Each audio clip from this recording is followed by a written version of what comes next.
ఇవాళ మమ్మల్ని అందరినీ హౌస్ అరెస్ట్ చేసిండ్రు. మరి ఇదే హౌస్ అరెస్ట్ నిన్న గాంధీ గారిని చేసి ఉంటే ఇష్యూ జరుగునా? ఇవాళ హైదరాబాద్లో ఉన్న బీఆర్ఎస్ ఎమ్మెల్యేలను హౌస్ అరెస్ట్ చేసిండ్రు, మాలాంటి వాళ్ళని హౌస్ అరెస్ట్ చేసిండ్రు. మరి నిన్న గాంధీ గారిని ఎందుకు హౌస్ అరెస్ట్ చేయలేదు? దీంతో తేట తెల్లం కదా. నువ్వే దాడి చేయమని గాంధీకి ఎస్కాట్లు ఇచ్చి పైలట్లు ఇచ్చి దగ్గరుండి నువ్వు దాడి చేయించినావు. కానీ అదే బీఆర్ఎస్ ఎమ్మెల్యేలనేమో హౌస్ అరెస్ట్ చేసినావు. ఇక రాష్ట్ర ప్రజలకు అర్థమవుతుంది కదా, దీన్ని బట్టి స్పష్టంగా అర్థమవుతుంది. నిన్న నిజంగా నువ్వు గాంధీని హౌస్ అరెస్ట్ చేసి ఉంటే నిన్న కౌశిక్ ఇంటి మీద దాడి జరగదు కదా. మరి మమ్మల్ని ఎందుకు ఇవాళ హౌస్ అరెస్ట్ చేస్తున్నావు? దీన్ని బట్టి ఇది క్లియర్గా రేవంత్ రెడ్డి ఎజెండా. ఇది గాంధీ గారు చేసిన దాడిగా మేము భావించడం లేదు, రేవంత్ రెడ్డి గారు చేయించిన దాడిగానే మేము దీన్ని చూస్తూ ఉన్నాం. ఇవాళ రాహుల్ గాంధీ గారు ఆయన ఏదో అమెరికాలో తిరుగుతూ ఉన్నట్టున్నాడు.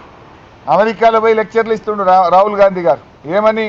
స్వేచ్ఛ, స్వాతంత్రం, న్యాయం, ధర్మం అని లెక్చర్లు ఇస్తూ ఉన్నాడు. అయ్యా రాహుల్ గాంధీ గారు, నువ్వు అమెరికాలో లెక్చర్లు తర్వాత ఇద్దు కానీ నీ కాంగ్రెస్ పాలనలో ఉన్న తెలంగాణ రాష్ట్రంలో జరుగుతున్న అణిచివేతలను, ఆంక్షలను, రాజ్యాంగ ఉల్లంఘనల గురించి మాట్లాడాలని చెప్పి నేను రాహుల్ గాంధీ గారిని డిమాండ్ చేస్తూ ఉన్నా. ఎందుకంటే ఈరోజు ఎమ్మెల్యేల పార్టీ ఫిరాయింపు కానీ, ఆ పార్టీ ఫిరాయింపు మీద హైకోర్టు ఇచ్చిన తీర్పు కానీ, పిఏసీ చైర్మన్ నియామకం కానీ ఇవన్నీ కూడా రాజ్యాంగ ఉల్లంఘనలు.